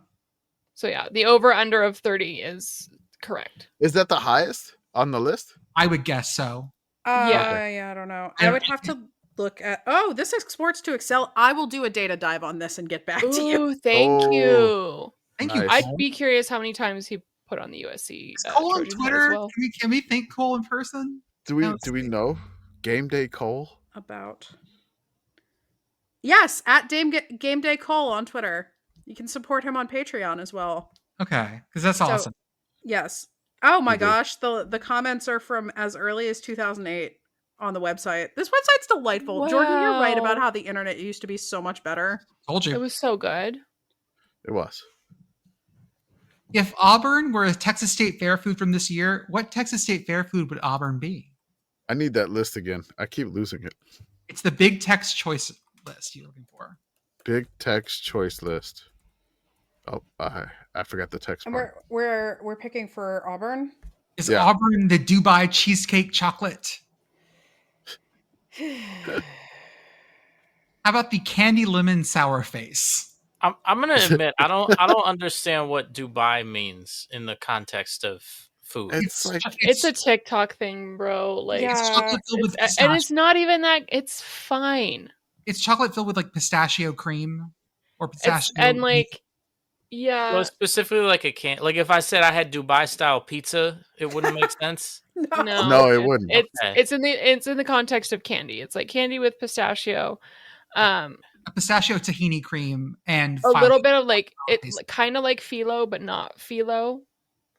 Inside. Yeah. I do like that there's something called the Cookie Chaos Milkshake. And I'm like, you put chaos with Auburn. That's right. But that feels correct. Candy lemon sour face feels kind of right for me also. As a person who's just like, ew, every time I think about the coaching staff at Auburn. Take a bite out of this candy dipped lemon with a little bit of sweet and a little bit of sour. Let your taste buds explore the explosion of sour, sweet, tart taste of delicious candy-coated lemon. Oh, okay. I would fuck with this hard.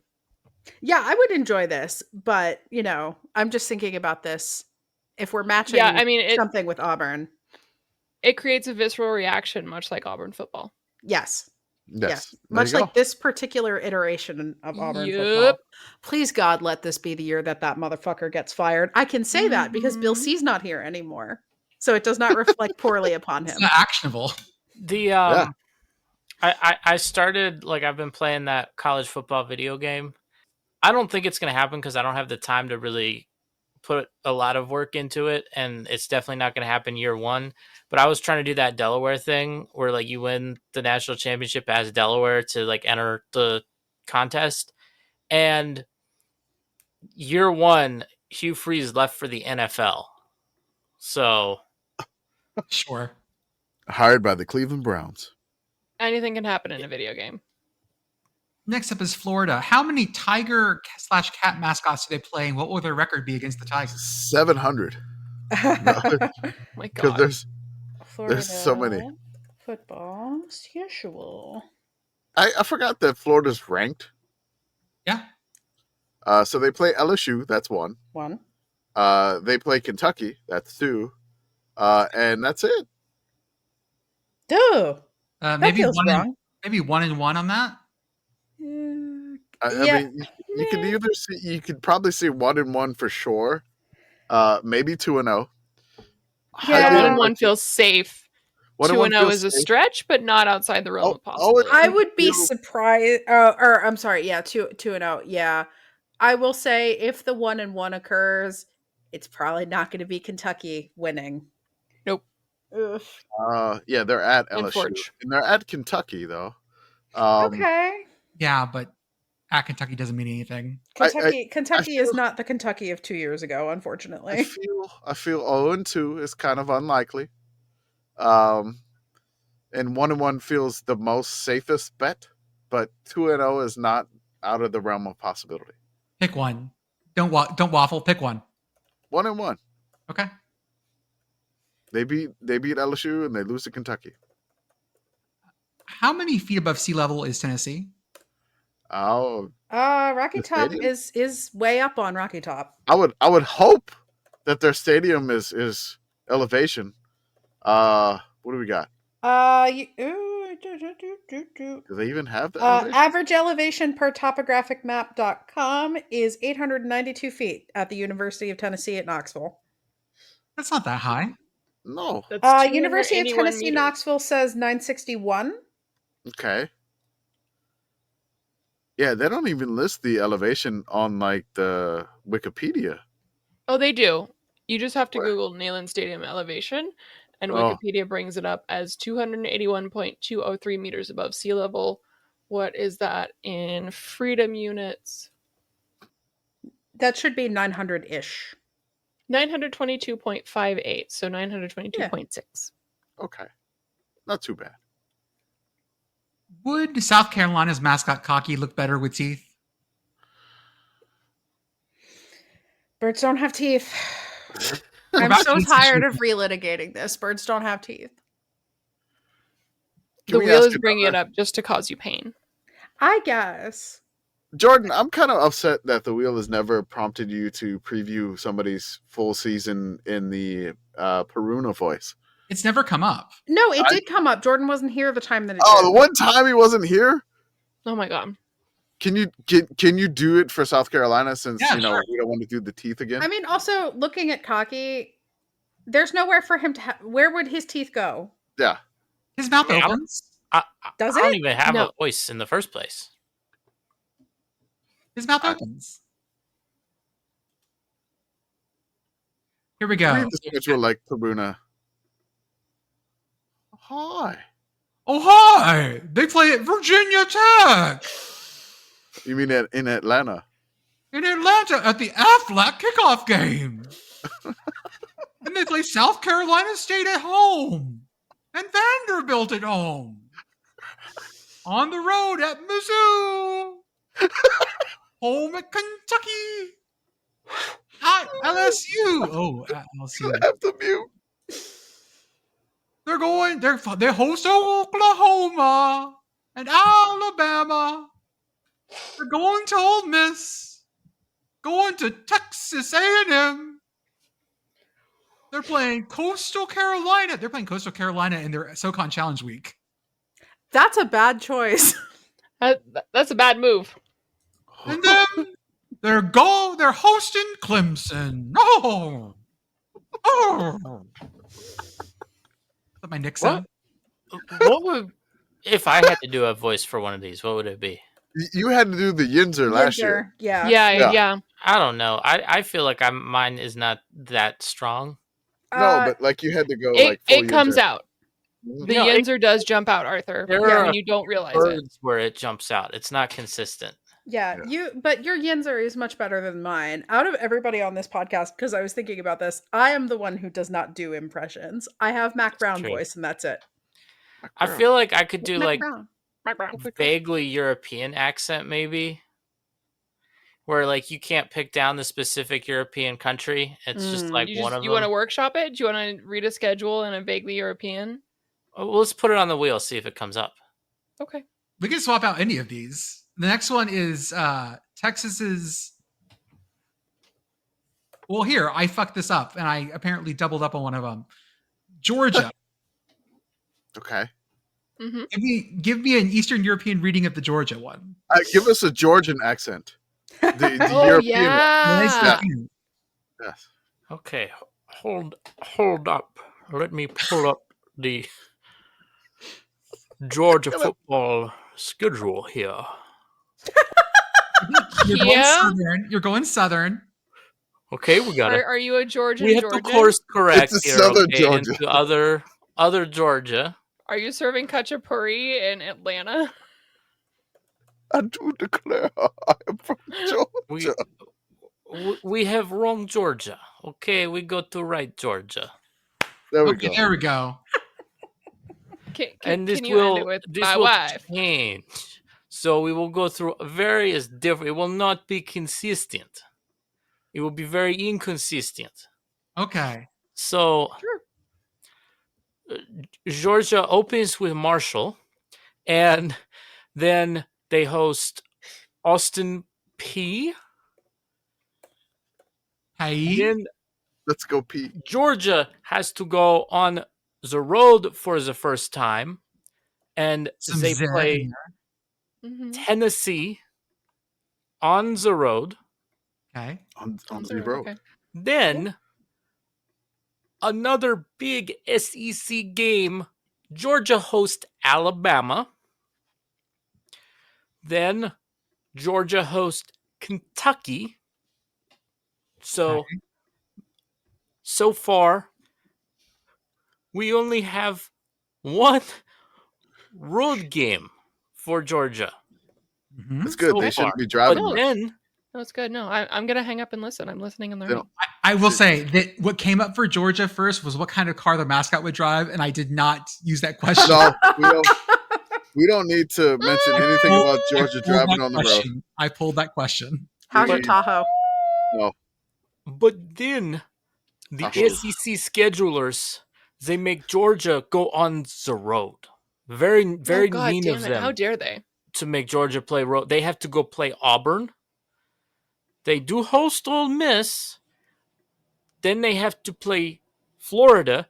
Technically, that game not at Florida, but still in the state of Florida. So very, very challenging for Georgia to have to overcome. In this accent, say the city that game is played in for me. Jacksonville. I would have gone with Jacksonville, but I'll take yours. Okay, I mean, we'll accept it. Still gets credit. They have to go to Starkville to play Mississippi State. Fine. Then they host Texas. Okay. They have their game in between all the SEC. So they're done with SEC now. They're all done. They host Charlotte. And then final week of season, rivalry week. It is another game that is at big NFL stadium. Okay? Yep. Still not a home game. Probably SEC schedule fault. It's not home game. They play Georgia Tech. This is stadium renovation's fault, in fact. Can you say the Invesco QQQ Atlanta Gridiron Classic? Invesco QQQ Atlanta Gridiron Classic.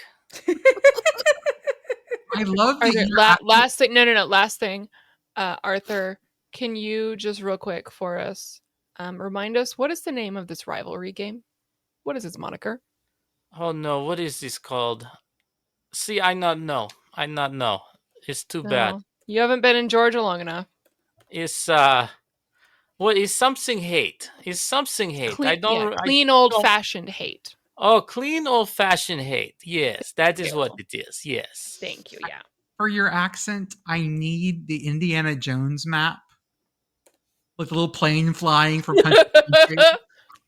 Right. Oh man, don't send this to Hector.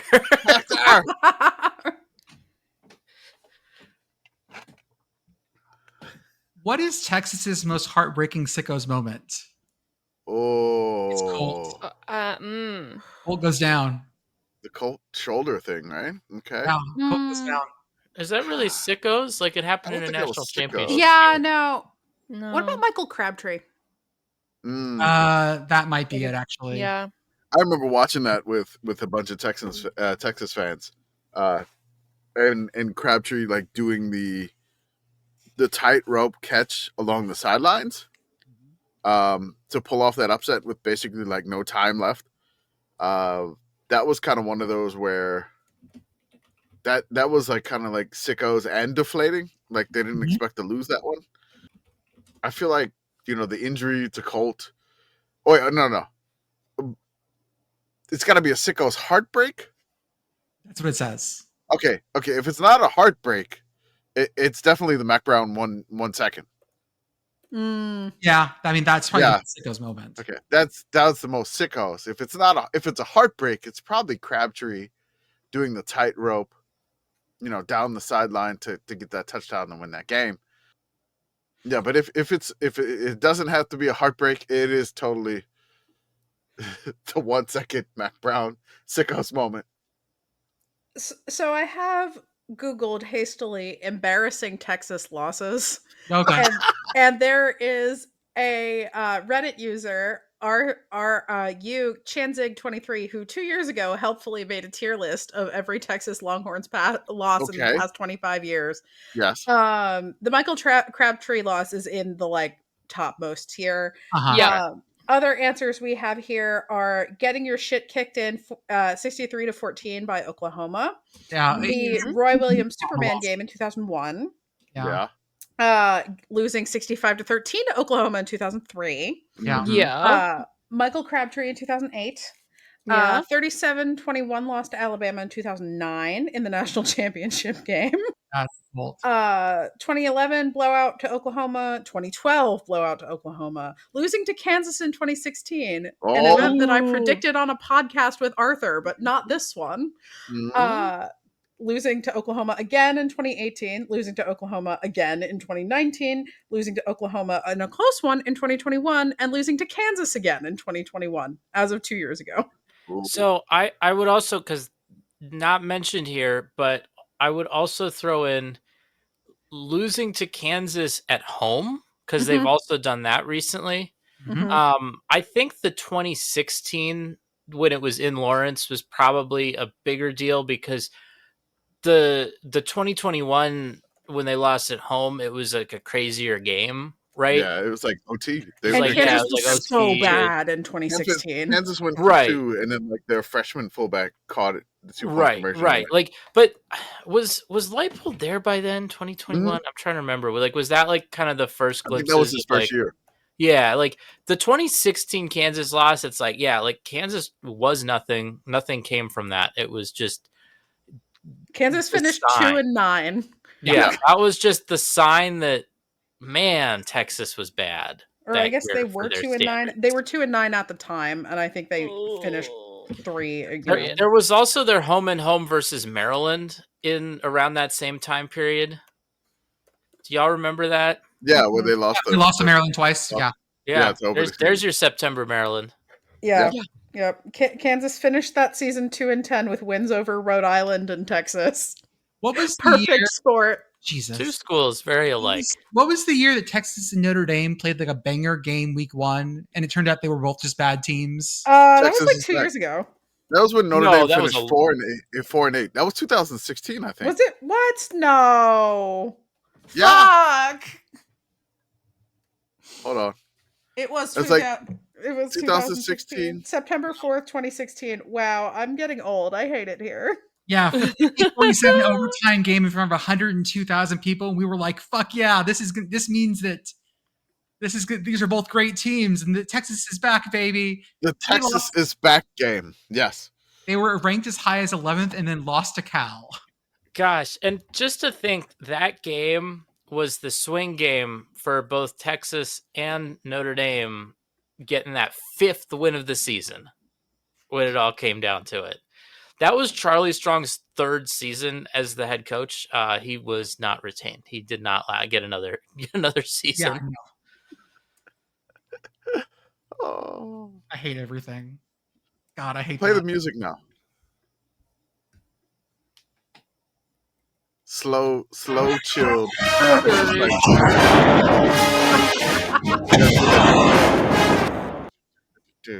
Texas is back. Joe Tessitore. I am so just ignoring the number next to Texas's name right now. Number 1. I can't deal with that because Penn State should have been number 1.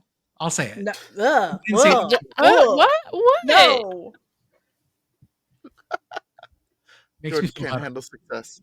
Well, just wait until Texas loses week 1 to Ohio State, and Ohio State gets put at number 1. Because that's what's going to happen. Yeah. Like, as someone who doesn't follow the sport in the off season that closely, mainly because I like it fresh, you know what I mean? Like, I feel like I personally like to just have some boundaries to keep it contained so I can enjoy it more in that container.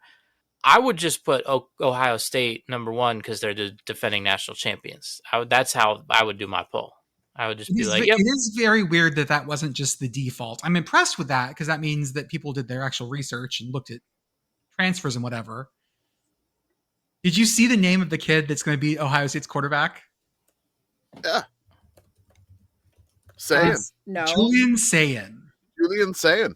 Brother of like Penn. like Super Saiyan? Not spelled the same, but close enough. Sayin. A brother of Penn quarterback Aiden Sayin. And brother of Chicago. Brother of Bailey Sayin, who played for Chicago soccer. She played them. Yes. I can't wait to see a bunch of like Goku memes. Oh, they're it's already out. started. Yeah. We've They're out made there. them. Oh, And good. Hector did too. Hector's was very good. Hector had the Buckeye all over one of them. I mean, since he's playing at Ohio State, he is going to get a lot of Gus Johnson calls. So I'm excited to see what he can cook up there. Oh, you think Gus Johnson watches Dragon Ball Z? I don't think Gus Johnson watches Dragon I don't Ball. think so. So I'm really excited to see what he comes up with in the realm of Maserati Marv. I want like Screw Saiyan.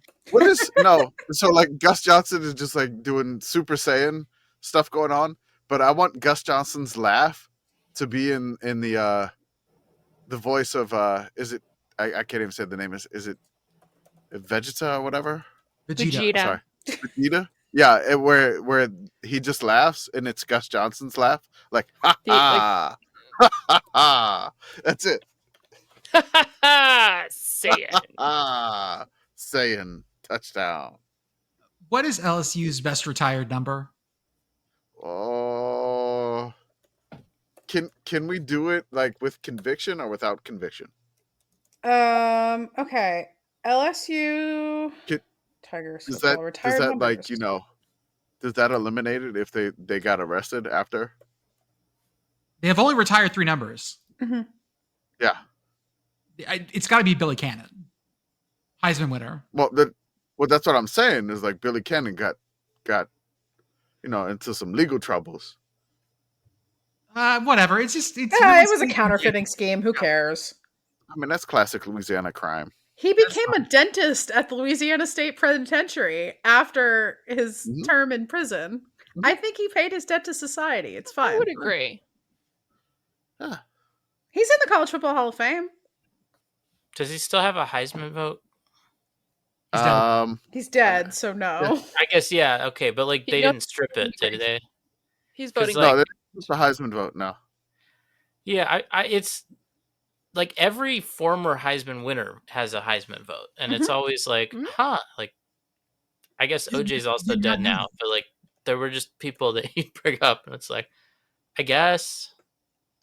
I clicked on the person of the warden of the prison, where Billy Cannon became like a dentist, and it says Warden Burl Kane was impressed with Cannon's work with the dental program, put him in charge of the prison's entire medical system.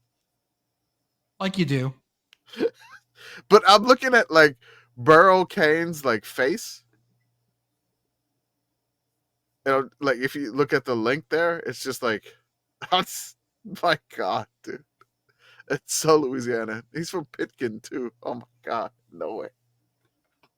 Sorry, very Louisiana humor that's cracking me up right now. I'm on this LSU website, right? Official. This is on LSUsports.net, not LSUfootball.net. So it's like their actual site. They have a list on here. It says LSU athletics on campus approved statues, which implies that there are unapproved, like someone's just on their own putting up statues of LSU athletes that are non-approved. Gorilla statues. Just for the record, approved statues are Shaquille O'Neal, Bob Pettit, Pete Maravich, Skip Bertman, Billy Cannon, and sorry, I'm not sure how to say this. Simone Augustus, I think. Simone Augustus, yeah. Simone Augustus. Okay, yeah. WNBA legend, yes. Any LSU athlete statues you see on campus that aren't those people, those statues are not approved. Next up is Mizzou. And what is the best named bowl game this team has played in?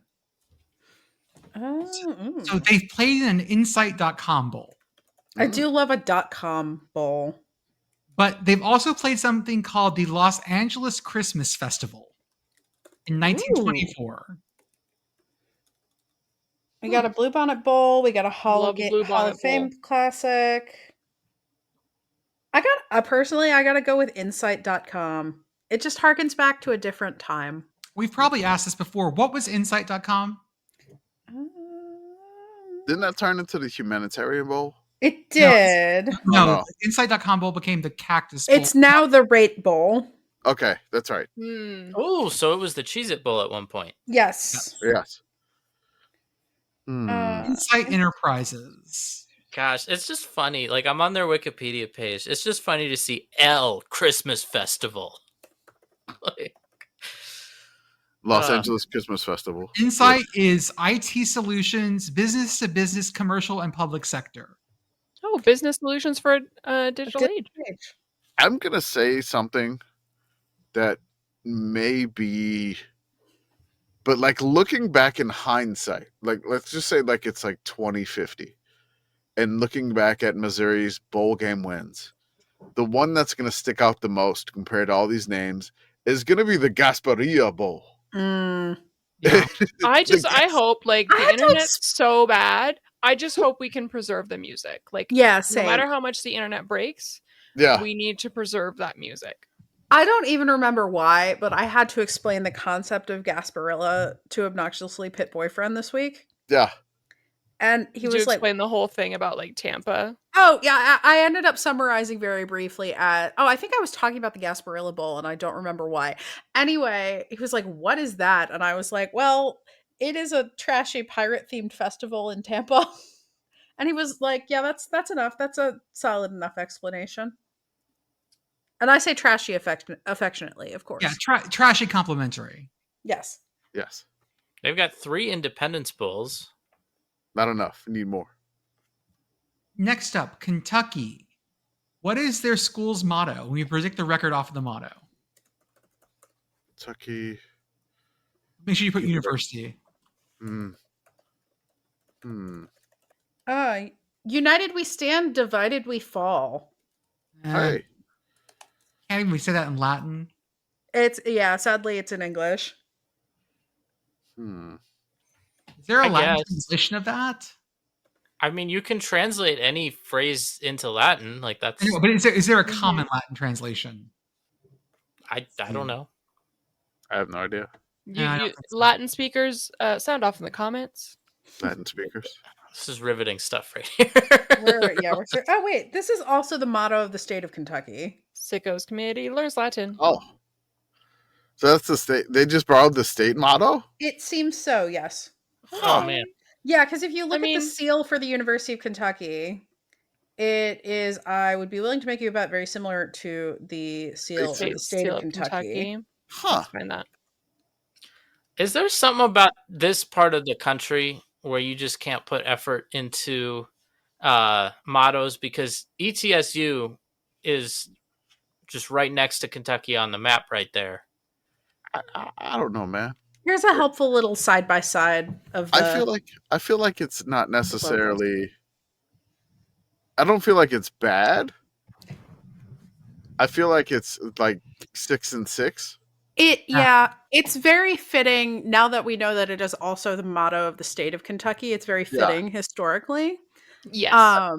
But it does feel like kind of like 7 and 5 to me. Yes. Well, Vanderbilt has a Latin motto.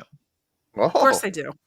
Well, why wouldn't they? Crescere aude, dare to grow.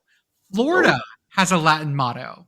Oh. I mean, Florida is like secretly a we came to play school. They just don't want to let you know that. You'll love this. I won't say the Latin because I'm going to butcher it, but is the welfare of the state depends on the morals of its citizens. That explains so much about Florida. Yep. Hey, Florida. Ole Miss has a Latin motto. What's Ole Miss's? Pro scientia et sapientia. Science and knowledge? Knowledge, yes. Knowledge and wisdom is what it says in English. But yeah, Ole Miss has one. So what is LSU's motto? Is it in French or Latin? I can't even find it. I hope it's in French. He does not have a concise motto. No. LSU doesn't have a motto. Wow. That feels like motto? Now we're just looking up mottos of SEC schools. Yes, that's what we're doing. Texas's motto is education is the guardian of the state. Auburn's motto makes sense given that it used to be an ag. Oh, it has 2. But both of them make sense given that they were originally Alabama A&M of sorts, the Agricultural and Mechanical College of Alabama, and then API, the Alabama Polytechnic Institute. No disrespect to the actual Alabama A&M.